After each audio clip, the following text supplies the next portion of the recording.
दरम्यान काँग्रेस आमच्या सोबत असेल असं काही दिसत नाही अशी प्रतिक्रिया ठाकरे गटाचे खासदार संजय राऊतांनी पत्रकार परिषदेत दिली आहे। दिल्लीमधील काँग्रेस नेत्यांशी आम्ही बोललोय असे त्यांनी म्हटलंय।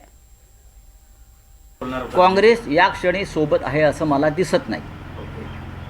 मी मला मागे म्हणालो की बिहारच्या निकालानंतर त्यांच्यामध्ये आत्मविश्वास वाढलेला आहे, ते मागे म्हणालो। खरं म्हणजे त्याने आमच्याबरोबर मुंबईच्या या लढाईत असायला पाहिजे, ही आमची भूमिका आहे।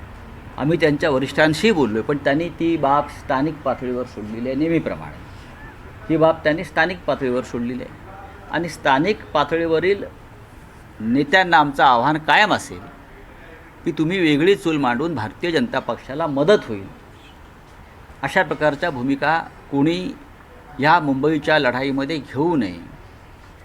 लोक हे विसरणार नाहीत। भविष्यात लोकसभा विधानसभेच्या निवडणुका येणार आहेत, हे लक्षात घ्या, एवढंच मी त्यांना